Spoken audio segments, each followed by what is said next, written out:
Olá, cá estamos nós novamente para vos ajudar, ou tentar pelo menos, nesta desafiante tarefa da parentalidade, esta missão. E hoje temos a pergunta de um pai. Eu fico tão contente quando há pais a perguntar. Não é que eu acho que os pais não se interessam, acho que se interessam.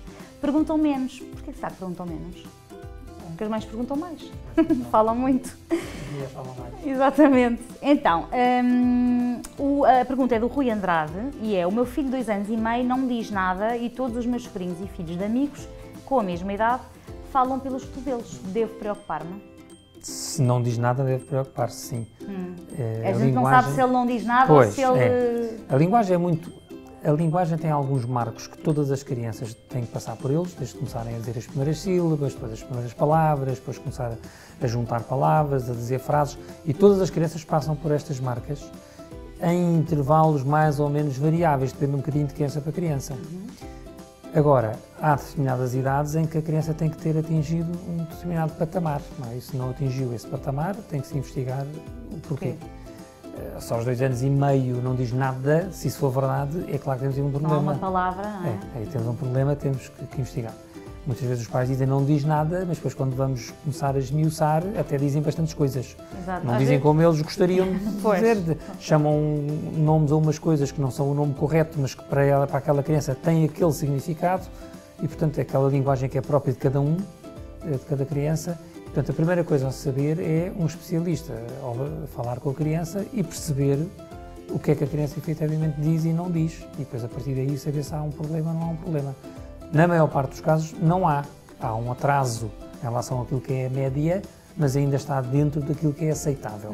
Só quando deixa de estar dentro daquilo que é aceitável é que então temos alguma coisa para atuar. E muitas vezes não há nenhum atraso e até eles até dizem algumas coisas, mas depois há esta competição um bocadinho às vezes dos pais, não é? Tipo, sim, ele já diz tudo, pois, este é burro, sim, não mas fala. As crianças de facto não são todas iguais, são muito diferentes e hoje, e não só nessas idades, depois mais para a frente ainda há muita competição, cada vez mais, se calhar, dos pais em relação ao que o meu filho faz e o outro não faz, não só na linguagem, no desporto, em tudo, enfim. E, portanto, é preciso fazer um bocadinho aqui o trabalho ao contrário, que é deixar cada criança ter o seu ritmo e gostar das coisas que gosta e não terem que ser todos iguais. Exatamente. A demora para falar pode ter a ver com uma fraca estimulação por parte dos pais ou de quem está com a criança? Hoje, atualmente, é o principal fator. Ou seja, a criança como ficam muito tempo hoje sozinhas com o seu tablet ou com o iPhone ou com, enfim, outra tecnologia, exatamente, é um tema que merece, ou seja, as amas eletrónicas. A criança fica muito tempo e portanto, não é estimulada como era antigamente.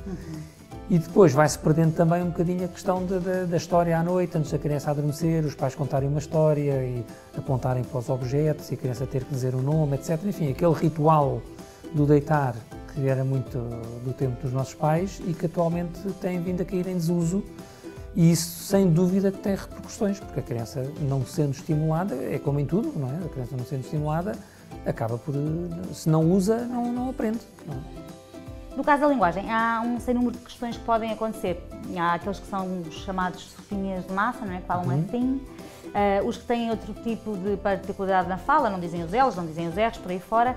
E quando eles são pequeninos até ficam fofos. Eu tinha uma filha que falava da sopinha de massa, era um amor, mas depois quando crescem aquilo é um bocadinho estigmatizante, não é? Pronto, isso não tem a ver tanto com atrasos, tem a ver com depois, quando já falam, com a forma como falam. E aí é importante ter ajuda especializada, um terapeuta da fala que pode ajudar. Eles não se resolvem sozinhos. Depende da gravidade, ou seja, se a criança de facto tem uma alteração na fala que é muito importante e que não consegue dizer mesmo algumas palavras e isso tem impacto no seu dia-a-dia, nomeadamente na relação dessa criança com os outros da mesma idade, aí nós temos que intervir. Quando são coisas mais ligeiras, a maior parte delas acaba por passar com a estimulação, com as correções que os próprios pais e as educadoras vão fazendo e com a idade acabam por passar. Um dos problemas assim, complexos da linguagem é a dislexia, de que se fala muito, eu acho que hoje se fala mais do que antigamente. Fala-se também porque as pessoas estão mais atentas e passaram a dar um nome a uma coisa que antigamente não se dava. Obrigada pelos esclarecimentos, são tão úteis. O consultório fica hoje por aqui, voltamos daqui a 15 dias.